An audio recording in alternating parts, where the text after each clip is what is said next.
get rid of the picket fence.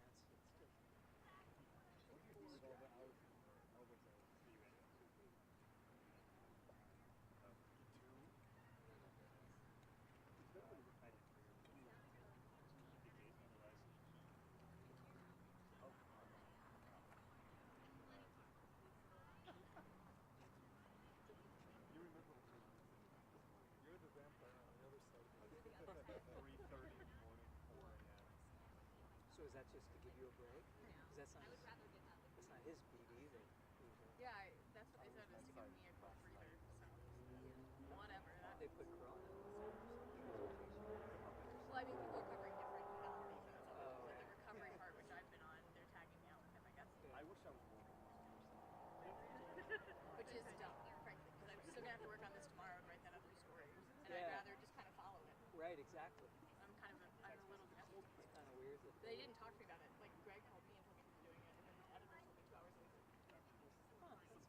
Right. I know. I thought it was a little annoying. I didn't say anything. Yes. Didn't love it.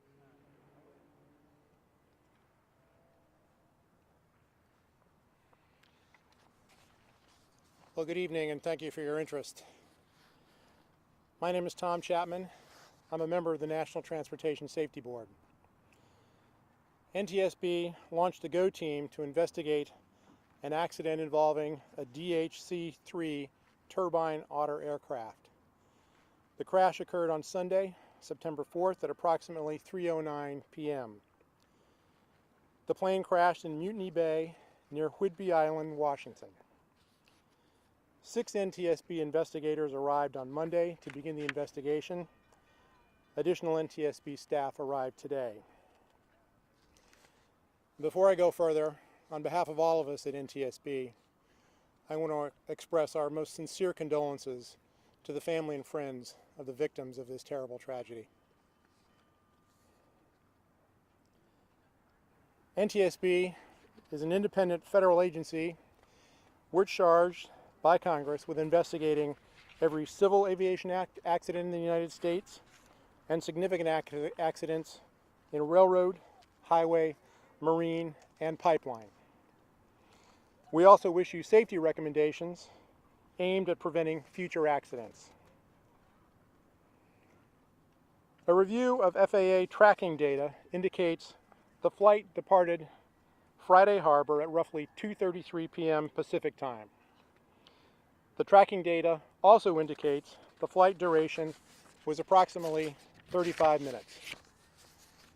The DHC-3 turbine otter aircraft was operated by West Isle Air, doing business as Friday Harbor Seaplanes. The operation was a scheduled commercial commuter flight operated under Part 135 of the Federal Aviation Regulations. West Isle Air is approved to fly day flights under visual flight rules, and the aircraft was flying under a company flight plan. The accident flight was one of several legs scheduled throughout the day. The pilot of the accident flight also flew the aircraft on its earlier flights of the day. There were 9 passengers on board, including 1 child, and the pilot, for a total of 10. All are presumed deceased.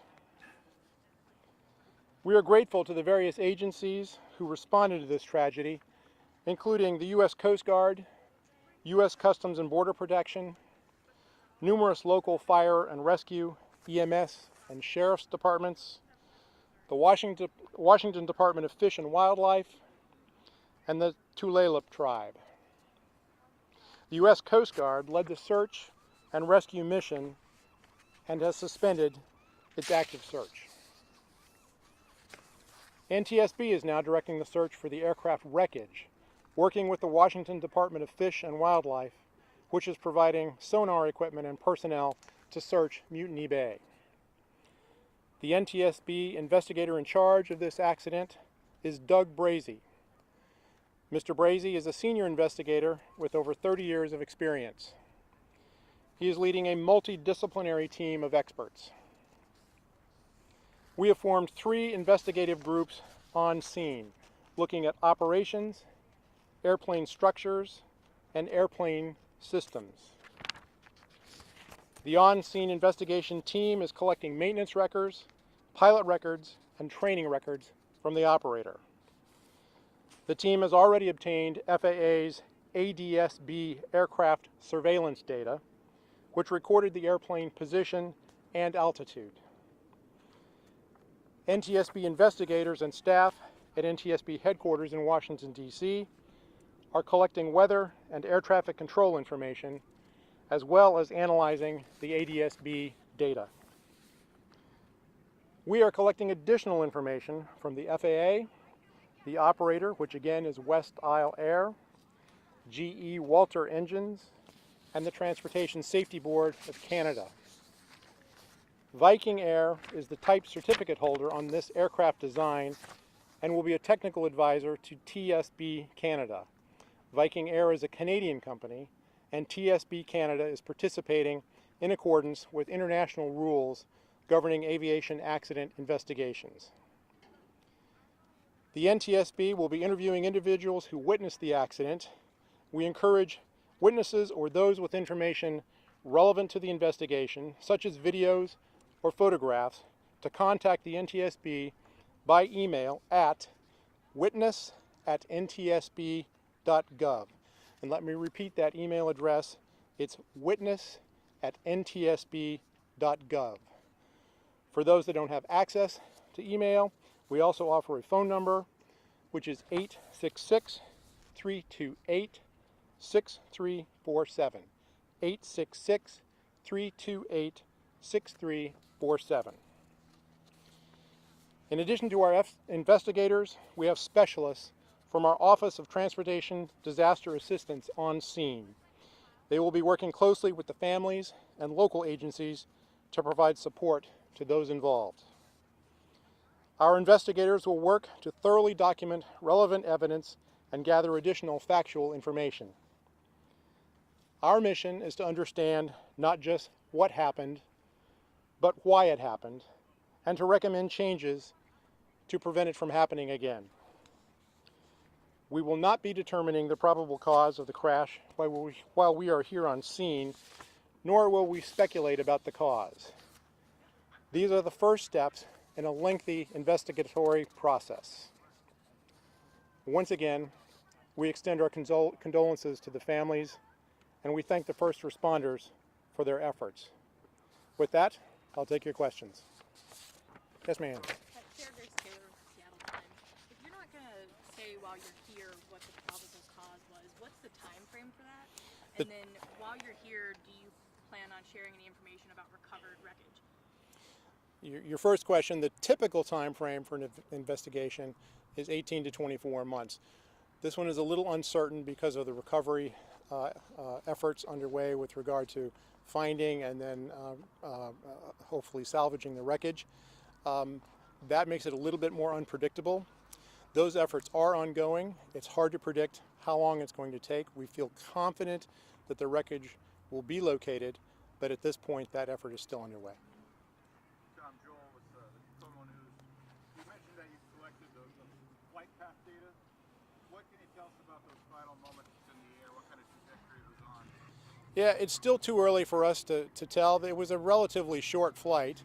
The aircraft did not, I believe about 1,000 feet is about as high as the aircraft got. That data is still being analyzed, and we don't know much yet about what it will tell us. Do you know if there was a nosedive like some witnesses have said? We have some indications that that's the case. There's some indication of that in the data, but that'll be analyzed thoroughly so that we know exactly what the performance profile of the aircraft was.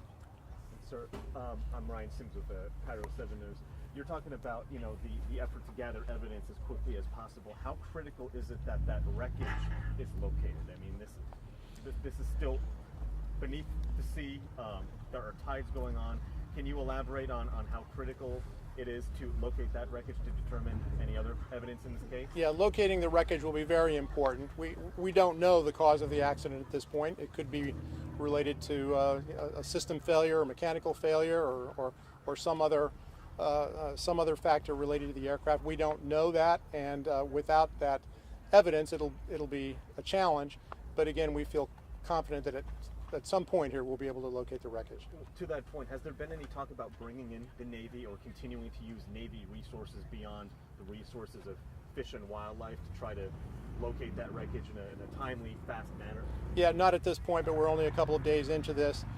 Certainly we'll look at the possibility of bringing in other resources as appropriate. Yes, ma'am. Go ahead. Oh, Erica Zuko here from King 5. What actually goes into finding and then extracting the aircraft? Yeah, this is an unusual type of operation. I'm not an expert in that. We're working with the Department of Fish and Wildlife. They're providing the sonar and equipment to help us locate it. Once it's located, how it will be recovered will depend in part on what the condition of the aircraft is or what condition of the wreckage is, and then also where it's located, the difficulty of the terrain where it's located. So those are all wide open questions, and we just don't know enough yet. Is there any reason or reasons you can share why it's so hard to locate this crash that so many witnesses saw and were quick to respond to and found debris from? Well, I mean, it's in deep water. My understanding is the water is at least 100 feet deep, and we don't know the condition of the aircraft. It may have broken up, so we don't know whether we're we don't know what kind of wreckage we're looking at here or how widely it might be spread. So it's a challenge when you're talking about water of that depth. Tom, can you confirm something the Coast Guard said, that the owners of the company tried to reach out to the pilot? I can't confirm that, no. Did the small plane have any, I know you mentioned something about it, but recording devices, usually smaller ones don't have black boxes? Yeah, we're still looking at that. We don't have an indication at this point that it had a recorder on board, but we don't know enough yet to say that definitively. And then, do you know who was in control of the plane? No, we don't know that, but it's my understanding there was only one pilot on board.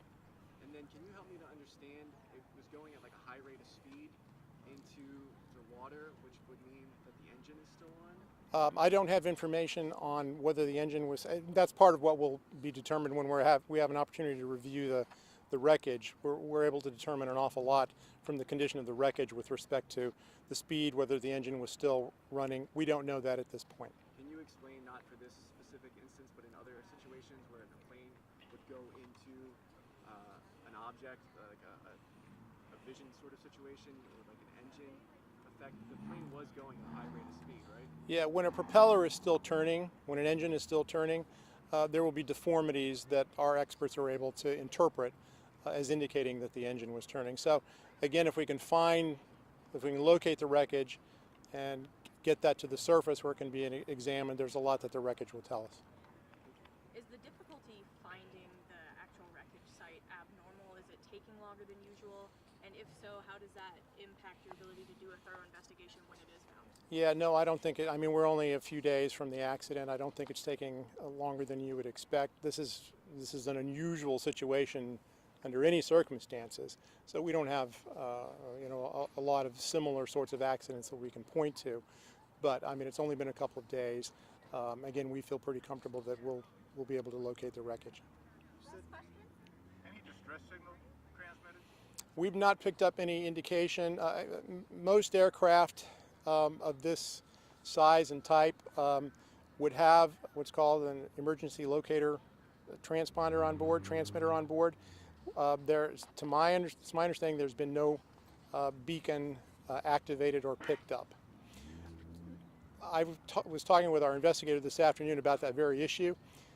He believes that even if it had activated, that it would be difficult to track it underwater.